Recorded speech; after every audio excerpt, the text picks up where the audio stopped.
Hiru lau klabe izango ditugu ja zer den, orain arte biligaren parametroak gainditu nahi direlako berba honekin eta kontzeptu honekin bebai, adostasun soziala hizkuntza bati buruz berbetan gabiltzelako, herri bati buruz berbetan gabiltz, eta adostasun sozial eta gehiengori behar da.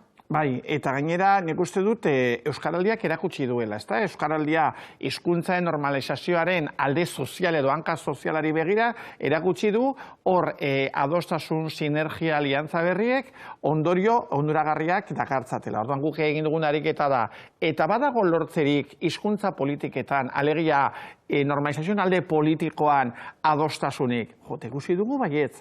Eta posi gaude, esan bezala, 100 gora eragilek bat egin dutelako, baina askotariko eragileek. Eta askotariko eragile horiekin lortu dugu zehaztea. Zein izan behar du etorkizuneko hizkuntza politiken helburua, eta zein izan behar dute etorkizuneko hizkuntza politika horretara iristeko norabidetzeak.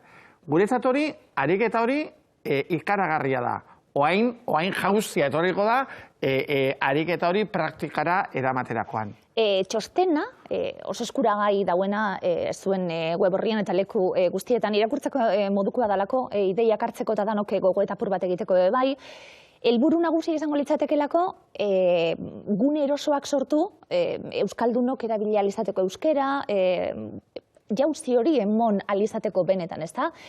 Helburua, hala ere nik buruan daukadan helburua beti, hizkuntza politiketan eragitea izango da. Bai. Eta iruditzen zaigu, hizkuntza politika terminoa bera ere erdigunera ekarri behar dela. Hizkuntza bat normalizatzeko noski behar dela, herritarren atzikimendua, behar da herri gogoa, hori guztia ez dakagu zalantzarik. 2022an gainera iruditzen zaigu, berriz ere korrika urte izango dela, eta orduan horre ere berriz ere erakutzial izango da herri gogo indartsu bat dagoela, baina hori ez da nahikoa. Horregatik guk honen bidez aldarrikatu nahi dugu hizkuntza politika terminoa eta kontzeptua erdigunera ekarri behar dela da. Adostasun hau horren inguruan egin dugu, hizkuntza politikaren inguruan. Zelan dauz animuek, nahi dut esan, adostasun hitza,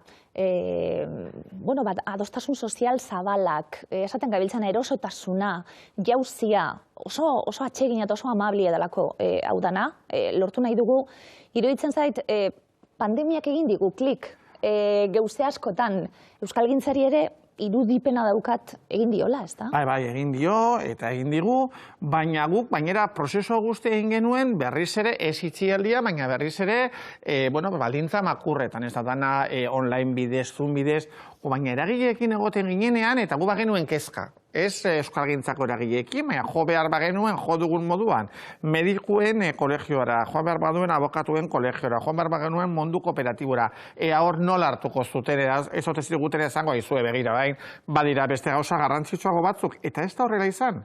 Alegia, horiek guztiek ongi ikusi dute oain kokatzea eztabaida, oain kokatzea adostasuna, eta gukatara dugun ondorioa izan da, benetan asko gustatu zaiela, erdigunean jarri dugun kontzeptua. Gainditu dezagun bengoz, ezagutza erabilera dikotomia hori, eta jarri dezagun gure helburua beste parametro batean. Eta parametroa zein da, erabilera erosorako baldintzak bermatzea. Eta ni seguru nago, eta eskua zutan jarriko dut, erabilera erosorako baldintzak bermatzen badira, euskaldunak euskaraz egingo duela. Eta hori guztia benetan, eta gila da guk pasio intentsuago batez bizi dugula prozesu hau, baina gila da hamarnaka bilera buruz-burukoak online eta abarrekoak, eta ikusi dugu badagoela gogoa, eta gainera badagoela borondatea eta konpromisoa, eragile horiek guztiek orain konpromisoak hartuko dituzte. Hori galdetuko zut, konpromisoa zein izango litzateken, eta eragile moduen 100 gora eragiletik moduen, gero, geupe herritar moduen badaukagulako konpromiso bat gure hizkuntzarekin, eta esaten gabiltzena batzuk eguneroko konpromisotzat hartzen dugu hau dana, honetan sartuta gauzelako zurrunbil honetan, baina esaten gabiltzena, ze garrantzitsua dan, pausuz pausu goazen batuz aldatuz honetan, jendaskok onartzen duela hau naiz eta euskalduna ez izan. Bai, nik jarriko dut adibide bat. Ekitaldiera agertzeko agerraldein genuenean, gonbidatu genituen hainbat eragile, eta bat izan Gipuzkoako erizainen elkargoko lehendakaria. Eta berari entzutea, aurkezpea esan gu kontseilura gugara jo zuenean, hartu ginen, egia da, gu ere bagara puzle horretan pieza bat, Eta egia da guk ere badakagula erantzukizuna hizkuntza normalizazioan. Eta gu ere izan gaitezke hizkuntza politiketan eragiten duen eragilea. Joni benetan, alako, agintzatik ez zain hurbil dagoen eragile bateko ordezkari bati alako baiestapena entzun, eta benetan esan nuen, hau da bidea, adostasun sozialen bidea, nola ez, gero etorri beharko direlako adostasun politikoak,